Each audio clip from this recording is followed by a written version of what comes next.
ایک لڑکی نے ایک لڑکے سے کہا تھا کہ گانا سنو گے؟ اس نے کہا کہ میں گانا نہیں سنوں گا۔ لڑکی نے کہا کیوں نہیں سنو گے؟ کہا اس لیے کہ گانا سننے سے بڑا گناہ اور نقصان ہوتا ہے۔ اس نے کہا کیا نقصان ہوتا ہے؟ تو لڑکے نے کہا کہ میں اسلام کے مطابق بتاؤں یا پھر گوری چمڑی والے انگریزوں کی بات تم کو بتاؤں؟ اس نے کہا کہ مولویوں والی باتیں مت کرو، مولویوں نے یہی تو بتایا ہے نا کہ کان کے اندر سیسا پگھلا کے ڈالا جائے گا، تم وہ باتیں میرے سامنے مت کرو۔ تو اس لڑکے نے کہا کہ ایک انگریز پروفیسر نے اس بات کو لکھا ہے کہ جو گانا سنتا ہے تو خیالی دنیا میں چلا جاتا ہے جس سے اس کا میموری پاور کم ہو جاتا ہے۔ ایک دوسرے بہت بڑے سائنسدان نے لکھا ہے کہ گانا سننے سے انسان کے دماغ پر بہت برا اثر پڑتا ہے۔ وہ ایک ایک کر کے انگریزوں اور سائنسدانوں کی باتیں بتاتا چلا گیا، آخر میں ایک کتاب کا نام بتایا۔ امریکہ میں انگلش زبان کے اندر یہ کتاب چھپی ہے جس میں بہت زیادہ ریسرچ کے بعد میں لکھا گیا ہے کہ گانا سننے سے انسان کی سوچ، انسان کی فکر، انسان کے دماغ اور اس کے میموری پاور کو کتنا نقصان ہوتا ہے۔ جب ساری باتیں اس لڑکے نے بیان کر دی تو لڑکی نے جواب میں کہا تمہاری لاجک تو بہت اچھی ہے۔ تو لڑکے نے کہا میری لاجک اچھی نہیں ہے بلکہ تم گوری چمڑی والے انگریزوں کی غلام بن چکی ہو۔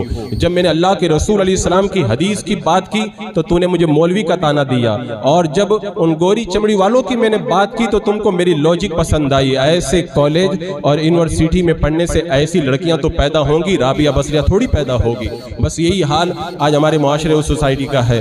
تقریر کر دو، انہیں حدیث سنا دو، قرآن کی آیت بتا دو، ایسا لگتا ہے یہ صرف مولویوں کی باتیں ہیں، اور انہیں جب کسی ڈاکٹر کی بات بتاؤ، انہیں کسی پروفیسر کی بات بتاؤ، کسی سائنسداں کی بات بتاؤ تو کہتے ہیں بڑی اچھی لوجک ہے، یہ تو بڑی پتے کی بات بتائی ہے۔ جس قوم کا یہ حال ہو چکا ہو، رسول اللہ صلی اللہ تعالیٰ علیہ وسلم کی بات کے اندر انہیں کچھ لوجک نظر نہیں آتی، اور انہیں اپنے ان گوری چمڑے والے انگریزوں کی ذہنی غلامی اتنی پسند ہے، وہ جو بات کہیں دل و جان سے قبول کرتے ہوئے نظر آتے ہیں۔